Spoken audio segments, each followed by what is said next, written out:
Hey, so I gotta say, today for the 28th episode, 28th or 29th? 29th. I had a feeling I got that number wrong. It's the 29th episode. And I have to say, for the first time, I think I feel super stressed out and not about doing this. Actually, I did feel stressed out uh, within the first 10 days of just starting this show, which feels like a very long time ago to me. I think it's always interesting when you've been doing something consistently, even if it's in a condensed amount of time, how just that repetition makes the time stretch out, which is actually kind of cool. Like I feel like it slows down life, and that's such a nice thing to have instead of when life feels like it's going by way too fast. So maybe this is a good reminder for both of us that by doing something over and over again every single day, ideally, life can start to slow down if you're intentional about it. Perhaps. At least that's been my experience with this. Anyway, so the first 10 days were stressful for me because I was trying to get this operation going and I was running into all these tech issues and I was embarrassed about it and frustrated, and then finally figured it out. And if you're new to the show and haven't listened in order, the key for me was hardwiring my internet. Game changer. And that's a whole funny story that I don't think I mentioned, but not even worth getting into how I resolved all of that. So ever since I hardwired and stopped using Wi-Fi, it's been a game changer. And speaking of the internet, something I did right before I went live today was set up a VPN, and I'm really excited about that. I'm trying one out that somebody had recommended. And that reminds me of another cool little thing. I've been raving about Twitter in most of the episodes because it's been such a big part of my Web3 journey. And one thing I love about Twitter, which you can do on other platforms, like Facebook is good at this too, but polls on Twitter have been awesome. And I've been having more Twitter engagement. I don't know if that's just because my connections are growing on there, but I just feel like I'm collecting more useful information and people are willing to provide it on Twitter. And that does tie into one of the main topics today, which is on OpenSea.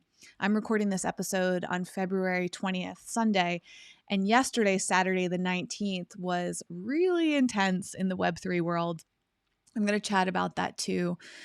But I feel tense right now, partially, if not mostly, about what happened yesterday and the ripple effect that had on me.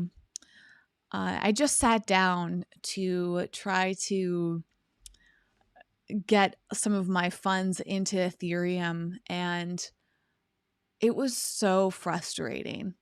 And so today I want to bring my frustrations and share them very transparently, but also share the lessons. And I think it's so important to experience frustrations because it gives you perspective. And one thing that I really feel like is lacking in this space is the perspective from that beginner's mind, as I said over and over again. I really didn't expect that to be such a huge part of this series and a passion point for me. I think a lot of people talk about diversity in Web3, especially gender equality, which I think is incredibly important. Maybe it's because I'm a woman. I see so many people talking about women in crypto, women in NFTs, women in the Web3 space, to the point where I'm like, there's just so many people doing that right now. It feels like I would love to see the numbers. I heard percentage wise, it's probably only like 10% of people in Web3 are women. I could be wrong, but that was one number I think I heard a few days ago. And it doesn't surprise me. I used to work in the film industry, and it was kind of the same way when I was in college studying film production. I was actually like very fascinated by the lack of women. And even when I was in my film school classes, I was usually one of the only girls there. I was usually one of the only directors, which was my passion.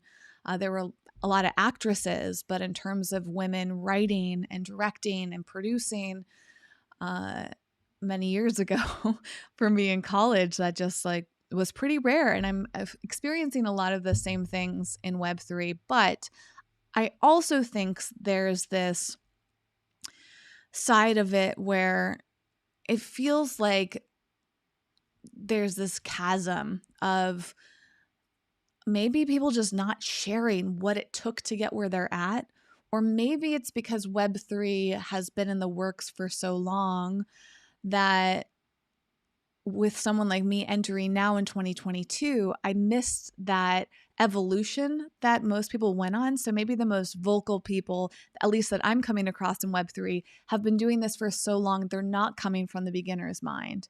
And so when I spend time on a platform like Twitter, all I'm seeing is advanced discussions. And sometimes people might define what something is, but it's still coming from an advanced perspective, if that makes sense. Like it's brushed over.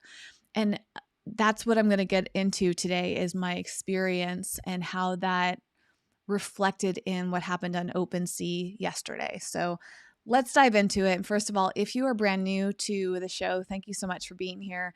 I've been going live recently every other day. At the beginning of this series, it was every day. So it led up to 29 episodes today. Everything is over at whitneylauritsen.com/web3, which is where you can find my contact information. If you want to be in touch, you can subscribe to the podcast version of it. If you're not already listening, find links to all the platforms where I broadcast live, and even earn yourself some free well coin, which is my social token on Rally. In fact, I got to remind myself later to send it out. I've usually been sending out the well coin on Sundays. So going to add that to my to-do list. And I mean it every time I say it that I want to hear from you. I love rewarding people, just, or giving things away. That's awesome. And I'm grateful that I have the Rally coin. That's made it really easy for me to do that. But it's also a way for me to encourage you to share your questions and your comments and just reach out. So you can fill out that form on the website. Or if you just reach out to me in general, I'll find a way to get it to you. I just need your email address, and then I can send you some Rally coin and you can set it up. And I have an episode towards the beginning of the series where I shared how to redeem Rally coins that I send you through this platform called Bonfire that I use. That's amazing. But that's not the subject for today. I'm going to talk about NFTs and my journey with NFTs. And I've talked about this loosely because I have NFTs on the Rally platform. I love that, especially now after everything I've gone through in the past day. Rally is so easy. Oh my gosh. Easy actually, except one exception to it, which I'll get into, but on rally.io, you set up your account very quickly. You can connect your credit or debit. I think you can use your credit card, maybe just through debit. I don't remember. But either way, you set that all up. You're in. You can buy on the platform. You can support creators like me. It's awesome. It's smooth. They have a whole NFT marketplace, and it's so easy to buy those. And they're all just like in this ecosystem. And that has been a huge part of my Web3 journey thus far. That's what inspired me to get into this world to begin with, right? I had dabbled in buying my own cryptocurrency, but my passion for Web3 was ignited after I got my social token on that platform. And I didn't realize how good I had it. But it's kind of like if you view life through the lens of a protected bubble, whether that's your home environment or school or something where like you don't realize how protected isn't quite the right word, sheltered you might be. That's how I felt after my experiences, because Rally has been so easy. I guess I didn't realize that I was seeing such a limited perspective of cryptocurrency and NFTs. So that was my big learning lesson. And before I get into it, I like to go in order of all my links. I kind of try to come up with a plan for sharing today. And if you're not watching the video version of this, I put links to everything on YouTube, Twitch, Facebook, LinkedIn. They all make it really easy. If you're on Twitter or the podcast right now, I haven't set it up where you can easily get the link. So if you ever need links to something, just let me know, or I can send you the link to where to get the links. But I want to start off with this graphic I saw from one of my favorite Twitter accounts, which is Satvik, SXTVIK is his username. And he said, I think it's a he, by the way. I don't like to improperly. Oh, yes. He says right here, he, him. Thank you for doing that. Always so grateful. I don't want to be wrong in how I identify someone. So he has this graphic. NFTs are getting too stressful, TBH, to be honest. And he put this very soothing graphic of wanting to run away and live with the plants instead. And after what happened yesterday and today, for me and for many others, I can relate to that emotion. So for context, in case you have not seen any of this, I'm just going to give you a super quick overview. So OpenSea is the largest NFT marketplace. I did a whole episode when I signed up for OpenSea for the very first time. So I have actually received some free NFTs, and because they were connected to my Ethereum wallet, they automatically went into my OpenSea account when I created it. It was really easy. I've heard all sorts of positive things about OpenSea. It seems to be like the main platform to buy and sell NFTs, and it felt very trustworthy up until yesterday. So yesterday, there was a big security issue. It was really unclear exactly what was going on. Right now, I'm showing the Twitter account where they have kind of given an overview. They believed it to be a phishing attack. It was reported yesterday, Saturday, February 19th, and they were giving some updates on here. I thought they did a really good job jumping into this. Devin, who I think is the CEO of NFT, also did a nice job on his account. And I was watching this or listening to all of this unfold through Twitter Spaces. The Twitter space that I was in had about 4,000 people in it at the time as all of this was happening. And what was really interesting is I inadvertently felt like I witnessed it from the very beginning. And for context, yesterday, either it was yesterday or the day before, I heard about this amazing NFT project, which I'll share more about later. And it was the first NFT project that I was thinking, I have to have this. It is so cool. I can't wait to tell you about it, but I want to wait till I get it before I tell you. And spoiler alert, I have not been able to get this NFT yet because of this whole debacle. So I heard about this NFT project. I thought, I want to get it. I looked at the price. I thought, I think this is worth the money. I have money in my Rally account. This will be a good opportunity for me to bridge out of Rally for the very first time.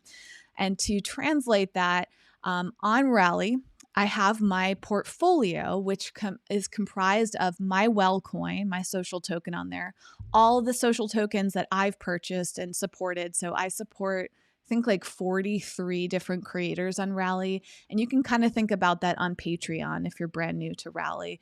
Very similar idea, except it's through cryptocurrency. So people go on there, you have to apply and get accepted onto their platform. And right now there's somewhere between 280 to 300 creators on the Rally platform. And if you find someone like me that you want to support, you can buy their coin, you get into their economy, they can give you perks for things, and you build a portfolio similar to a wallet that you would have on a platform like Coinbase, MetaMask, Crypto.com, all of that. So I have money in there, and I've never taken it out after signing up for Rally back in August 2021. And I thought, okay, what I'm going to do is I'm going to bridge out my money from Rally into OpenSea. Like, that was my plan. So go to from Rally.io to OpenSea. And since I'd never done it, I did a little bit of research. I'm going to share some of those resources with you in case you're interested in this too. And I also asked my friend Brian Fanzo, who I feel like I reference all the time. He is my favorite resource for NFTs. He has his podcast NFT 365, and his Twitter account, iSocialFans, is awesome. So I texted him and I was like, can you just quickly explain to me how this works? He sent me some instructions. I felt overwhelmed by that. So that was the first part of my frustration. And mainly, and I'm going to pull it up right here for my reference, this all went down Saturday, February 19th, around between like 1:30 to 2 p.m. Pacific time, right? So he sends me over the details, and I started getting overwhelmed and frustrated when he told me about some of the costs involved. And this is tying back into what I said at the very beginning of this episode. Because I have such a limited experience so far in buying crypto and NFTs, I didn't really know how a lot of this stuff worked. I've only known the basics. My first set of crypto, is that even a term? The first time I bought crypto, I think, to my recollection, was in May 2021. I used one of the popular marketplaces, and I just kind of did a little research, and it felt really easy. I connected my bank account to it and bought it, and it's there, and it's remained there. I've never sold it. So I have some money in this one platform. Then I joined Rally.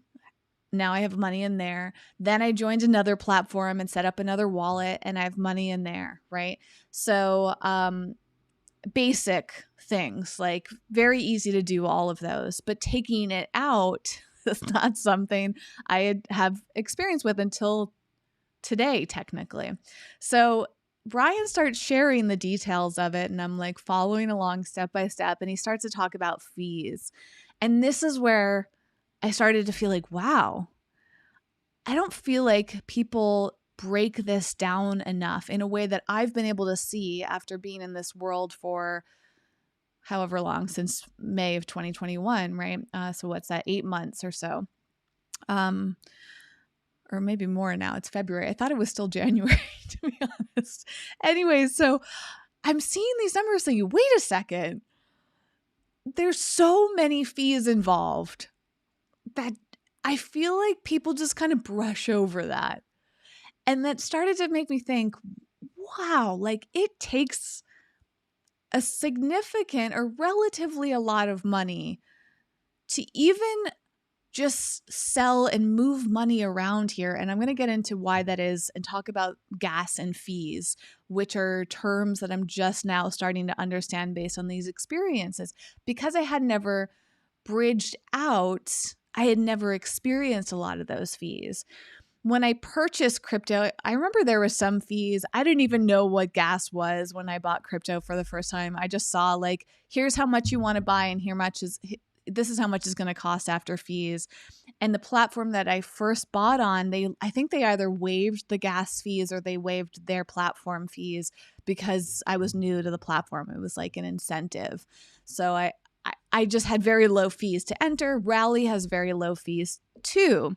But this idea of how much it was going to cost me to acquire this NFT was like similar to seeing the price of something online and you're like, oh, that's affordable. Like, I'll get that. And then you go to your checkout and suddenly you have taxes and shipping fees and the price just goes way up above what you expected. So I found myself pausing yesterday afternoon and I was like, oh, after all is said and done, the cost of this NFT might be close to double what the price point is on OpenSea, right? And I thought, do I really want this? So I stepped back and paused and thought, like, I'm going to give this some more thought. And this is a big theme in terms of what I recommend for anyone, especially when it comes to protecting your well-being in the space. As I mentioned in the previous episode and throughout, I think this is going to be my sweet spot in the well-being space. There's so much rushing and chaos. There's misinformation. There's scams. There's a lot going on. It can feel intense. It can feel confusing. And it can also feel like hard to navigate making these financial decisions, right? It's one thing to buy some cryptocurrency which in my general experience has not felt that expensive. It feels like, not a lot to get into that world, but the NFT side of it has started to become a lot more complicated than I thought. So going back to yesterday, after this conversation with Brian, I thought, all right, I'll go and bridge out my rally and figure this out and follow his steps. And I'll just, this NFT feels like a really good purchase for me. The price doesn't feel that scary. I have the money in my portfolio. I'm just going to deal with the fees and not worry about it, right? So I go to start doing all of this and I start to run into some issues. And I'm going to circle back to this OpenSea issue as I get there. So the first thing I did was try to understand more about bridging out. I went to rally.io's wiki, which is wiki.rally.io, and that's linked in the description. It tells you more about this. And I want to read a few of these things for you in case you're brand new as well. So the bridging out feature on Rally allows you to send Rally coin from your rally.io wallet to Coinbase or any Ethereum wallet that supports all ERC20 tokens. Now, I got to be honest, I didn't know what ERC tokens were, or ERC20 tokens were. So I had to go look that up. I found it on Ledger's website, and Ledger is one of the hard wallets, cold wallets as they call them, where you can store your assets. And this is how they describe it down here. What is ERC20? It's a protocol standard that defines specific rules and standards for issuing tokens on the Ethereum network. The majority of tokens issued on the Ethereum blockchain are ERC20 compliant. It allows one token to be traded with another. Okay, so that makes more sense. So I'm taking the Rally token and I'm trading it with the Ethereum token. That's what I wanted to do. The reason I needed to do that was because OpenSea, to my understanding, is only accepts Ethereum. Everything's priced in Ethereum. So I had to take my Rally, which I think is on the Ethereum sidechain, so they're connected in a way, take my Rally and trade it to become Ethereum. This is where the fees that Brian was mentioning started to feel overwhelming. So what are these fees? If you go to ethereum.org, they have a great website, a great explanation in general of various elements of Web3, and in their gas and fees section, it breaks it down. So gas is essential to the Ethereum network. It is the fuel that allows it to operate in the same way that a car needs gasoline to run. Gas refers to the unit that measures the amount of computational effort required to execute specific operations on the Ethereum network. Now, the thing to know about gas, if you're new to this, is that it changes every 15 seconds approximately. So then I went over to OpenSea's explanation about gas fees on Ethereum, and they said gas fees are transaction fees on Ethereum. OpenSea does not receive these fees and is not able to refund them. So they explain about Ethereum Mining, which breaks down into Ethereum using proof of work mining model. Miners are decentralized computers that use their computing power to process and confirm transaction. In Ethereum, new transactions get added in blocks every 15 seconds. Ooh, that makes sense why it refreshes I did not realize that till I read this line. Okay. Miners are a built-in mechanism of the Ethereum blockchain and get paid in Ethereum's native cryptocurrency, ETH. When you pay for gas fees, the payment only guarantees your transaction to be processed. It does not guarantee that the transaction will succeed. This is because gas prices on Ethereum fluctuate widely. If there is a high level of activity on Ethereum, gas prices will rise due to network congestion. In this case, the original gas fee you paid may no longer be high enough for miners to process and confirm the transaction. Very good to know. Unfortunately, this adds to my ongoing frustration with buying this NFT I really want. I did find a really useful tool to help me try to figure out the price point. of this. Now, this goes back to Brian Fanzo's tips for me. He said that he always adds $300 on top of the mint price of the NFT. On average, gas for NFT ranges from $35 to $185, but a couple of times it went into $200. So his tip to me now makes sense. When he wrote that, I thought, well, wouldn't you know how much gas it would cost when you buy the NFT? Just like paying taxes when you check out, it should just be what it is. But I'm now, based on what he said and what this OpenSea article says, I guess the transaction is going to fluctuate even after I pay it. This gives me so much anxiety, I got to be honest. And if you're feeling it too, if you're feeling confused, it's like I'm having this aha moment of, oh, this is one of the reasons why there aren't that many people buying NFTs yet. It feels to me like everyone's buying NFTs because I'm in this world, but I'm seeing that everyone, in air quotes, is because I'm on Twitter and Discord, and most people in my Twitter and Discord realms are buying NFTs. So it feels like it's just commonplace and everyone understands it. But the truth is, when I talk to my friends and go outside of that bubble, none of them are buying NFTs. They're very confused.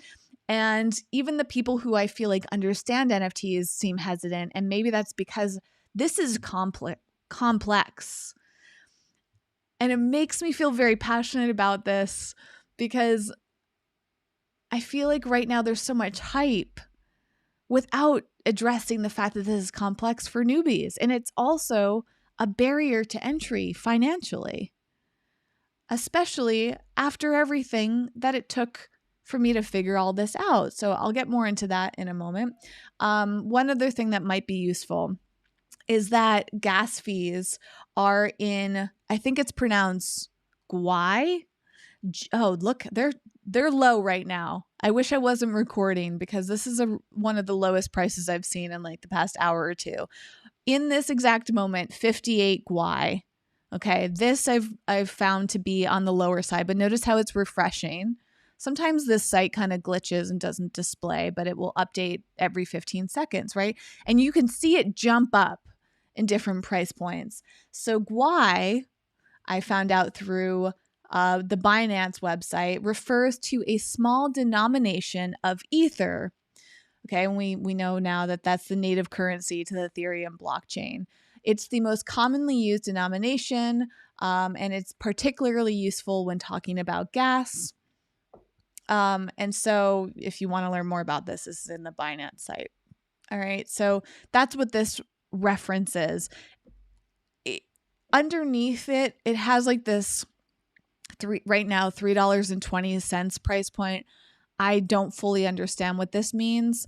The way that it's made the most sense thus far is right now, if I wanted to do any sort of trade, the price point would be based on whatever these gas rates are. And they're well above $3.20, right? So there must be like a calculation happening. This is where my brain starts to like explode and get very frustrated. So I was trying to I thought, this couldn't be that expensive or that challenging. For the newbie perspective, it's like I'm feeling like it's so hard to move forward, but I'm determined to do so. So here's where I'm at now. I bridged out of Rally to my wallet. Now I have to transfer or trade the Rally to Ethereum, right? When I tried to do that in my wallet, I ran into an error. So I had to reach out to the wallet's customer service. They suggested some workarounds. I tried a bunch of things, found a workaround to happen, thought, okay, good, I can do this.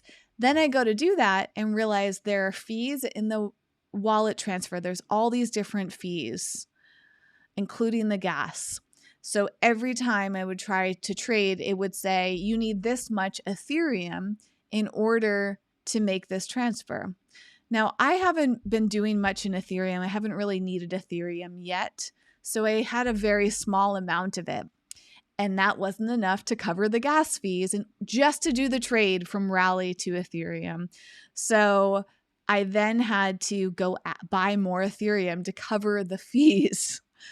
And by the way, there were fees involved when I bridged out of Rally, but my Rally covered those fees. So because the fees were within the Rally token.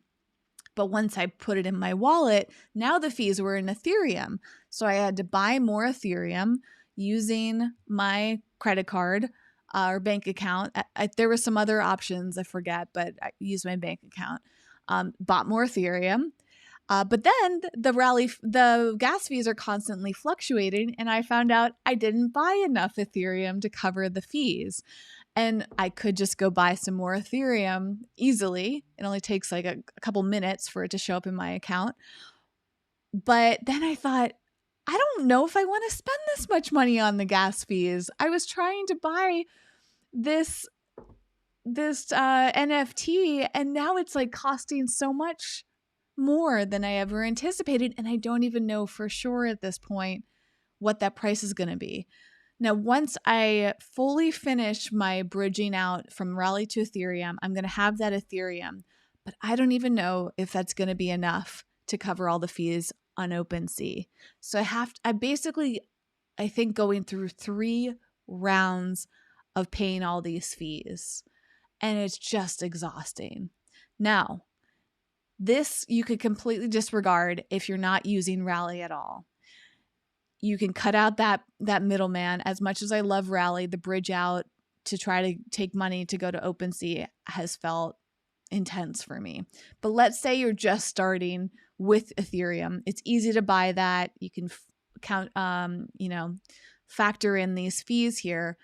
But to me, it's so unsettling not knowing where it's going to fluctuate. And now that I've learned that it might fluctuate even after I make that purchase, and the purchase might not even go through, it just feels like a complete headache. Now, to add on top of all of that, that was frustrating enough. To add on top of all of that, all this stuff went down with OpenSea. So let's circle back to that. So after I had my conversation with Brian, like a few hours later, it was announced on Twitter that there was a security breach, and people thought that this was all OpenSea related. There have been a ton of developments over time. It still feels a little confusing, but based on the latest tweets and all the work that OpenSea has been doing, they don't believe that it originated from there. So they broke it down 7 hours ago that said it appears to be an isolated incident and impacting a small number of people. I read elsewhere that it impacted like 32 people, but it involved a lot of money. And NFTs were being stolen. That's my understanding. A lot of people thought it was email-based. This was the big assumption that people were making, that it came from emails from OpenSea that people clicked on that allowed the attacker access into their account. So everybody last night was saying, disconnect your wallets, revoke access, and don't click on any links. So this goes back to ongoing advice I have for you is be very, very careful when clicking on any link. Truly. That is like the biggest rule of thumb that I've learned, okay? The next level is when you sign up for OpenSea, as I did, you connect your wallet, which I did. And it's very easy to disconnect. But what I learned yesterday is that to revoke access also takes gas fees. I'm like, are you serious? To protect my security, it costs all this money to like take away access. So I looked at my NFT collection and I was like, you know what? I'm willing to lose it. Like my NFTs right now do not feel that valuable to me versus someone that owns something like Bored Ape Yacht Club or World of Women, like these kind of bigger CryptoPunks, et cetera, all these hyped up projects that are worth maybe thousands, tens of thousands, hundred thousands, or $1 million, right? That's a very different bracket that they're in. So I did not go and revoke the access because I didn't want to spend the gas fees just because I was afraid. But my big thing was being very, very mindful about what I clicked on. And that comes back around to OpenSea. And they're saying it does not appear to be email based. So the speculation that people had last night may not be the case. And then they have a migration tool. This is at the center of the conversation because OpenSea is going through this migration right now that people are really concerned about. And there's so much on here. I encourage you to go to their Twitter account because it's changing day by day. But here's a little thread, the last thing I'll read here from Nadev Hollander on Twitter, who shared a technical rundown of the phishing attacks targeting OpenSea users and includes some Web3 technical education. So all of the malicious orders contained valid signatures indicating that they did sign an order somewhere at some point in some time, but none of these orders were broadcasted to OpenSea at the time of signing. That doesn't mean a lot to me, but okay. And a lot of this only makes sense to people in the context of understanding this, so I'm going to skip over it. But as I mentioned, 32 users had their NFTs stolen over a relatively short time period. Oops, didn't mean to click on that. This is extremely unfortunate, but suggests a targeted attack as opposed to a systemic issue. And this is where people were panicking yesterday. They thought this was all about OpenSea and OpenSea was at fault. But what they're saying now, at least from the perspective here, is that it was targeted towards those 32 users, not everybody on OpenSea. Okay. So they looked into exactly what was going on. They share a bunch of details on it. They talk about this new contract that they're signing there. And this is interesting here. They said, if you're signing a message to join a whitelist, a raffle, or a token-gated Discord group, and you're presented with a typed data payload, it is much more likely to alert you of something unusual going on. Okay, so if this means nothing to you, that probably means you're not going to be affected. There's another big push to not share your seed phrase. I've mentioned this a few times. Big learning lesson here. Also being mindful of when you're signing things, which from my understanding, when you're connecting your wallet to something like OpenSea, you'll have like a message comes up on my app that I use with my wallet that asks for my signature. And I believe I just press a button to agree. And that's like saying, like signing off and saying, yes, you can connect. This is where the revoking access comes into my understanding. So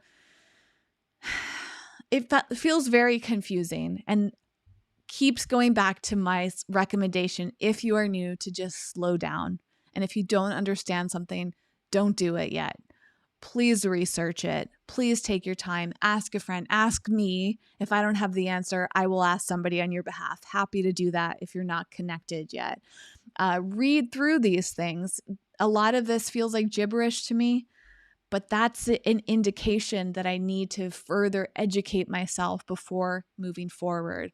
So all of this is to say, I'm actually grateful that this happened before I bought that NFT on OpenSea, because I think I would have felt incredibly vulnerable, given that this all happens like within hours of me being very close to making that purchase, which was interrupted by all these obstacles I listed for you. So it's kind of like, the rejection is just redirection type of mentality. I still feel bummed. And to make it worse, I found out, I think it was last night, that somebody bought the NFT that I wanted. And that was at a certain price point that felt really good to me. And it was part of this collection of about 5,000 pieces of artwork. And I wanted one specifically. And that was bought during the time that I stepped back to reassess how much money I wanted to spend, but also step back and observe this OpenSea stuff. And so certainly there's this feeling of missing out that I had of, I missed out because I held back. I missed out because I was scared. I missed out because I was unsure. I was second guessing thing. Do I regret any of that? No. And that to me is a very important thing, is to be very clear on why you're making a purchase and whether or not the speed is that important to you. I think all this hype could get so much in our heads, and that constant FOMO. Like for me, it was, I want to buy it at this price point. I want to get in now. Like they're doing all these cool things with this NFT collection. I want to be part of it. What if it becomes a lot more money? And but I would rather actually, in hindsight, spend a little bit more money, but do it at my own pace and my own comfort level than rush into something. Because when this security breach happened yesterday, nobody really knew what was going on. I still think they're figuring it out, right? It seems like they're very confident about it being very targeted. There's all this talk about the contracts and the access and all of that stuff. But at the time, nobody knew for sure. Everybody was panicking. I mentioned that Twitter space I was in with about 4,000 people that were all listening to make sense of it. And there's people jumping up on the Twitter space stage, sharing their thoughts, and like there was misinformation being spread. It felt very chaotic and scary. All of this happened during, I think, maybe one of the last days of Ethereum Denver. And there's posts about people like rushing home from parties to go revoke access and move their funds. People were talking about like extreme measures of setting up different wallets. And like, I'm just listening to all of this thinking, thank goodness I don't have any NFTs that feel valuable to me, because I think I would have had trouble sleeping last night. But it also gave me that perspective of, this is a lot more risky than I think some people want us, people that are new to this, to believe, if that makes sense. I think there's a lot of people that are very confident about what's going on in crypto and web and NFTs, and saying like, yeah, you got to get in now, right? But maybe that's more for their benefit than yours or mine, right? Like the rushing. If you don't feel ready or comfortable yet, you have to ask yourself why that is. Is it an intuitive hit? Is it that you don't have enough information? Are you afraid of something at a core level? Are there financial concerns in mind? Like, what's going on there? This is the questions I've been asking myself.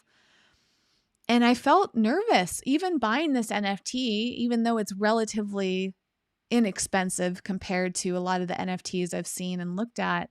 It still is a financial risk, right? I'm buying something that who knows what's going to happen with it. It completely drop.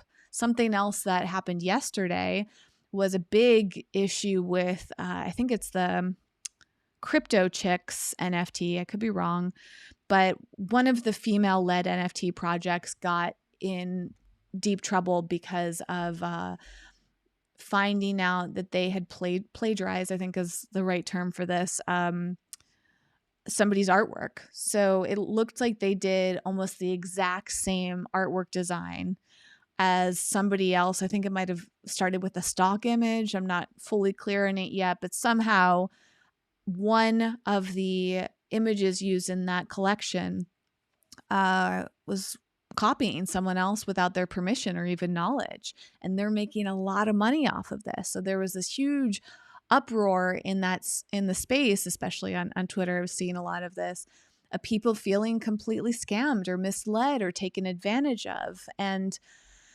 this whole debate about what's going on there and what you're allowed to use. And it was another moment. Oh, and the reason I bring that up is because the prices all went way down for those NFTs, right? So they weren't as valuable anymore. I think maybe because people were selling them, or they had to bring the price down because of the controversies. And it just like was another one of those examples of being really mindful about what you're getting into. And I think it was important for me because I'm so excited about all of this. I see value in NFTs, but I'm also in it. So I have to kind of step out of it and say, wait a second, is there true value for me, or is this just hype? Is this just my fear of missing out? Am I trying to get involved with something early on? Now, I will say the NFT collection that I'm looking at and hopefully going to get, I still really want it, has so much utility. I can't wait to tell you about it. It is the coolest NFT project I've seen. It's not a profile picture. I think I can still use it as my profile picture if I want. But, with CryptoPunks and Bored Ape Yacht Club and Crypto Chicks and World of Women, all of those tend to be like images of people or animals or things, and they're putting them on the profile pictures. It's status. This collection that I'm interested in is not about status. This collection is about something I'm very aligned with my values. It's about an interest of mine, a passion of mine, something that has been evolving over time and growing as a passion. So I see so many levels of it. I see it as visually pleasing, but there's utility behind it, meaning when I buy this NFT collection, I get access to things and people that are in alignment with things I love in life. They're not just about status. They're not just about money or, a smaller interest. It's something actually that's part of how I define myself. And that was what led me to want to buy it. It does feel sad on a couple levels that it's been so hard. It's been over 24 hours of me putting at least some mental effort into this, of trying to figure this out, and just feeling a bit defeated. I also felt sad and questioned this, and this is another tip, is that I followed a few of the people involved with this NFT project. Some of them followed me back on Twitter. I went into their Discord trying to get a good feel for them. I would also recommend this to you before you buy something, is like, see what the people are like, because NFTs are very community driven, right? Especially the really good NFT projects are about people connecting over something that they share. And what really bummed me out is once I saw the NFT that I wanted to buy get sold, they posted it on Twitter and they're like, congratulations, this NFT was sold to this person for this amount of money. And I responded to that tweet and I was like, oh, I'm so sad. I was so close to buying that. I really wanted it. And it didn't work out because of some tech issues. And nobody acknowledged my tweet. Nobody gave it a heart. Nobody wrote me and said, oh, I'm so sorry. Check out this. It was like one of those almost customer service experiences. To me, this is important. Like when I'm thinking about buying something and I have a disappointing experience, I will sometimes reach out to the company and say, hey, like I tried to buy this. This is what went wrong. I'm disappointed, but I'm still planning on buying it. A lot of times they'll say something to you like, oh, I'm so sorry you experienced this. Here's a tip. Or, you know what, let me give you a discount. Or, hey, this is another option for you. I love that type of customer service experience. And not getting it from this collection gave me pause, to be honest. It made me wonder about the values of it. It made me think, do they really care about me? Or am I just in this sea, this open sea, pun intended, of 5,000 people buying it? And then I wondered, like, do I just want to be one of 5,000 people and not have that care put into it? And the more I think about it, the more I wonder if something like that is for me. I would rather be in a smaller group. I would rather have the one-on-one connections or the one to few, not be one of many, not be lost in a crowd. And not because my ego wants that, but because I love that connection and that real sense of community. And if somebody said to me, hey, Whitney, I want to buy your NFT, but I ran into a tech glitch, I would hope that I would do whatever it took to connect with that person, to acknowledge them, and to show them that I care and I want them there. And that was actually a really good experience for me, not just on the buyer side, but also because I've been developing my own NFT collection. And I think I've mentioned this, but worth repeating, that months ago, when I started working on the NFT collection, wanted to rush it out. Like I wanted to get it out in like November. And my designer, the graphic designer I'm working with, and I were very close to it. And then we decided to add another layer to it. And then we decided to add more utility to it. And now all of that's just taking some time to develop. But we've also taken a step back from our roadmap or timeline because we want to better understand NFTs. And I'm so glad that we did, because both of us are newbies. Both of us are learning. And the more that we're experiencing things and learning about it, the better we're able to set up an NFT that's fully in alignment with us, and not about like money and hype, but about community and deep connection. That's me. That's rooted in me. And I think it's so important, if I'm looking at a project like the one I've been mentioning to buy, I have to see, like, is it the idea of community? Is it the idea of being connected to one another? Or is it truly there? And I think sometimes there's a facade. There's this idea that you're buying into something that doesn't actually give you what you think it's going to give you. So I'm really grateful. Despite the frustrations, I'm going to look at the silver lining and say they gave me pause. They helped me really get in alignment with what is important to me. They helped me understand the obstacles that others are facing, and like made me feel a lot more grounded in all this, because I don't want to be someone who's like, hey, just buy this NFT and, you know, the price is going to be so much, but like, just get it anyways. Like, how could I possibly recommend that to somebody without recognizing all the obstacles, but the costs involved? And like, I think it's so important to remember that not everybody's going to have that money laying around. If you have ever been that person who goes to buy something online and hesitates after you see the shipping costs, that's exactly what I'm saying here. You know, that feeling of like feeling confident about something, but then like one little barrier financially gets in your way, and it could be $10. Let's say you're buying like a $90 something, I don't know, sweatshirt online, and maybe even have a coupon code, and the coupon code brings it down. Actually, I'll give a really good example. There is a supplement that had been highly recommended to me. And it was, I think, about $70 to buy it. And I was like, that's a lot of money for a supplement, but it's being highly recommended, so I'll buy it. And I found a coupon. I was like, great. And the coupon was for like 20% off. I'm like, awesome. So 20% off brings down the price. I'm like, cool. Like, what's that? $14 off. So now it's around $55. Is that right? Yeah. So let's say the $70 supplement is $55. Cool. I add it to my cart, enter in my address, and now shipping was like $10 for the supplement, and then taxes. And now suddenly it was like, I don't know, $75 when all said or done, including the coupon. And I'm like, wait a second. How did something that was $70 become $75 with a coupon? And I actually messaged the company about something unrelated, and added as a side note, I was like, hey, you know, I'd be much more likely to buy more of your product if you offered free shipping. Is that something that you've considered?